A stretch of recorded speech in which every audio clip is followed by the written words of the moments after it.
নমস্কার বন্ধুরা, টেকনিক্যাল পুরকাইতে সবাইকে অনেক অনেক স্বাগত। বন্ধুরা, আজকের কথা বলবো, আমি কোডিং জানি না, কিন্তু আমি একটা ওয়েবসাইট বানাতে চাই। কিভাবে একটা ওয়েবসাইট বানাবো? তো এখানে বন্ধুরা, কোডিং না জেনে একটা ওয়েবসাইট কিভাবে বানাবো সেই ব্যাপারে কথা বলবো বন্ধুরা। চলো বন্ধুরা, ভিডিওটি শুরু করা যাক আর জেনে নিই কিভাবে কোডিং না জেনেও কিন্তু ওয়েবসাইট একটা কিভাবে বানানো যায়, খুব ভালো খুব প্রফেশনাল ওয়েবসাইট কিভাবে বানানো যায়। তো চলো বন্ধুরা, শুরু করা যাক। এই ধরনের আরও অনেক দরকারি ভিডিও পাওয়ার জন্য সাবস্ক্রাইব করুন টেকনিক্যাল পুরকাইত চ্যানেলটিকে এবং এই বেল আইকনটিতে ক্লিক করে দিন, যাতে আপনি পেতে পারেন আমাদের সমস্ত লেটেস্ট ভিডিওর নোটিফিকেশন সবার আগে। বন্ধুরা, একটা ওয়েবসাইট কিন্তু বেঁচে থাকে তার কোডিংয়ের ওপরে। একটা ওয়েবসাইট তৈরি করার আগে তার কোডিংটাকে কিন্তু বেস করে ওয়েবসাইটটা তৈরি হয়। এখানে যদি তুমি কোডিং নাও জেনে থাকো, তারপরেও কিন্তু তুমি ওয়েবসাইট বানাতে পারো। এখানে ওয়েবসাইট বানানোর জন্য কোডিং ছাড়া সেখানে তুমি দুটো প্ল্যাটফর্ম ব্যবহার করতে পারো। এক হচ্ছে blogger.com, দুই হচ্ছে ওয়ার্ডপ্রেস। এখানে blogger.com এবং ওয়ার্ডপ্রেস এরা দুজনেই হচ্ছে একটা ভালো টুল। এই টুলের মাধ্যমে কিন্তু তোমার ওয়েবসাইট কাস্টমাইজেশন, ওয়েবসাইটে একটা প্রফেশনাল লুকস সব কিছু কিন্তু তুমি দিতে পারো। খুব সুন্দর একটা ওয়েবসাইট বানাতে পারো। এবং তোমার যে ধরনের ওয়েবসাইট, ধরো ব্লগ পোস্ট বানাবে এবং কিংবা ধরো টেকনিক্যাল কোনো পোস্ট, কিংবা তোমার যে কোনো ধরনের তুমি ওয়েবসাইট বানাতে পারো, তুমি বানাতে পারো, নট এ প্রবলেম। তুমি বিভিন্ন ধরনের ফ্রি টেমপ্লেট রয়েছে সেখানে। ওয়ার্ডপ্রেসের জন্য বিভিন্ন ধরনের ফ্রি টেমপ্লেট রয়েছে, ব্লগারের জন্য ফ্রি টেমপ্লেট রয়েছে। তো সেখানে কিন্তু এই ফ্রি টেমপ্লেটগুলো ইউজ করে খুব সুন্দর একটা প্রফেশনাল লুকস তোমার ওয়েবসাইটে দিতে পারো। এই যে ধরনের ওয়েবসাইটগুলো হয়ে থাকে ফ্রি টেমপ্লেটগুলো, এই ফ্রি টেমপ্লেটে একটাই প্রবলেম হয়ে থাকে, যেখানে তোমার ফুটার ক্রেডিট অনেক সময় রিমুভ করা যায় না। জাস্ট কারা বানিয়েছে এই টেমপ্লেটটা সেখানে তাদের নামটা লেখা থাকে এবং রিডাইরেকশন করা থাকে। ধরো ওই যে লিঙ্কের ওপরে ক্লিক করলে তোমার ওই যে ওয়েবসাইটটা, ওদের যে ওয়েবসাইট, সেই ওয়েবসাইটের লিঙ্ক হয়ে যায়। তো এই যে প্রবলেমগুলো জাস্ট এই ফ্রি টেমপ্লেট ব্যবহার করলে এগুলো থাকবে। ফ্রি দিচ্ছে তো সেই কারণে তাদের তো একটা নাম দিতে হবে যে তারা এই তৈরি করেছে এই মানে টেমপ্লেটটা। তো সেই কারণে এই ফ্রি টেমপ্লেট অনেক ভালো, কোনো অসুবিধা নেই। ফ্রি টেমপ্লেট ইউজ করেও তোমরা একটা প্রফেশনাল লুকসের ওয়েবসাইট বানাতে পারো খুব সহজে।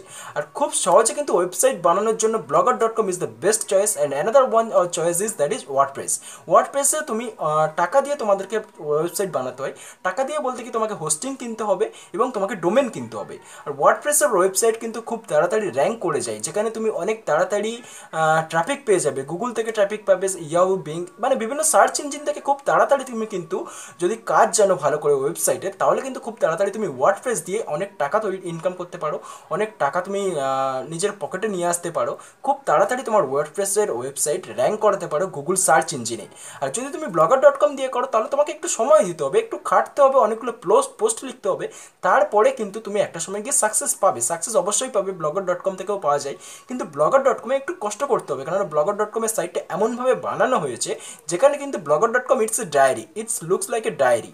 এখানে blogger.com এর তোমার ওয়েবসাইটগুলো র্যাঙ্ক করাতে অনেকটা কষ্ট করতে হবে।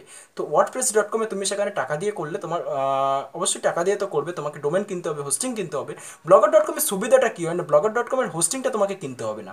blogger.com কিন্তু নিজে থেকেই সব থেকে ভালো হোস্টিং প্রোভাইড করে, যেখানে তোমাকে কিন্তু ওয়ার্ডপ্রেসের জন্য ওয়েবসাইট কিনতে গেলে, হোস্টিং কিনতে গেলে, সেখানে ওয়ার্ডপ্রেসের হোস্টিং তুমি গোডাডি, বিগলক, হোস্টিঙ্গার, এইসব জায়গা থেকে তুমি কিন্তু হোস্টিং কিনতে পারো, ডোমেন ওখান থেকেও কিনে নিতে পারো। গোডাডি থেকে ডোমেন এবং হোস্টিং কিনতে গেলে ওয়ার্ডপ্রেসের জন্য অনেক ধরনের প্যাকেজ রয়েছে, বিভিন্ন ধরনের package, economic package, starter package. এই সমস্ত প্যাকেজগুলো ফলো আপ করে তুমি ওয়ার্ডপ্রেসের জন্য ওয়েবসাইট তৈরি করার জন্য ভাবতে পারো। তবে একটা কথা বলতে পারি, যদি তুমি একবার কনফার্ম হয়ে যাও ওয়েবসাইট বানানোর জন্য, তাহলে মিনিমাম একটা অ্যামাউন্টের টাকা খরচ করে ওয়ার্ডপ্রেসের জন্য ওয়ার্ডপ্রেসে ওয়েবসাইট বানাও। কারণ ওয়ার্ডপ্রেসের ওয়েবসাইট, তুমি একটা ওয়েবসাইট বানাচ্ছ, সেটা আজকের জন্য নয়, কালকের জন্য নয়, সারা জীবনের জন্য। তাহলে একটা ওয়েবসাইট বানানোর আগে অবশ্যই করে কিন্তু ওয়ার্ডপ্রেসে কিছুটা টাকা জানি সময় নাও। সময় নিয়ে তুমি ততক্ষণ স্টাডি করো যে একটা ওয়েবসাইট কীভাবে খুব ভালো লুকস দেওয়া যায়। তারপরে তোমার পয়সা করে একটু জমে গেলে, তারপরে কিন্তু তুমি একটা ওয়ার্ডপ্রেসের জন্য ওয়েবসাইট বানিয়ে নাও। যারা স্টুডেন্ট, তাদের ক্ষেত্রে যদি কেউ ওয়েবসাইট বানাতে চাই, তাদের ক্ষেত্রে খুব প্রবলেম হবে স্টার্টআপে একটা ওয়েবসাইট ক্রিয়েট করা, কারণ এতগুলো টাকা হোস্টিং কিনতে হবে, আবার ডোমেন কিনতে হবে।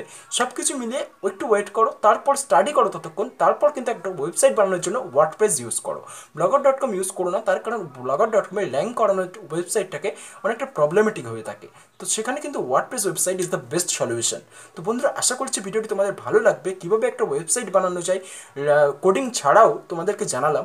আর ভিডিওটি ভালো লাগবে। আর এই ধরনের আরও অনেক লেটেস্ট ইনফরমেটিভ ভিডিও পাওয়ার জন্য টেকনিক্যাল পুরকাইত চ্যানেলকে এখনই সাবস্ক্রাইব করে রাখো, কারণ আমরা তোমাদের জন্য ওয়েবসাইট রিলেটেড বিভিন্ন ধরনের সিরিজ, ব্লগার রিলেটেড সিরিজ এবং গুগল অ্যাডসেন্স রিলেটেড সিরিজ, বিভিন্ন ধরনের সিরিজ তোমাদের জন্য নিয়ে আসতে থাকবো। ভিডিওটি দেখার জন্য আজ ওর মতো অনেক অনেক ধন্যবাদ। দেখা হবে পরের ভিডিওতে। সবাই অনেক অনেক ভালো থেকো। Thank you.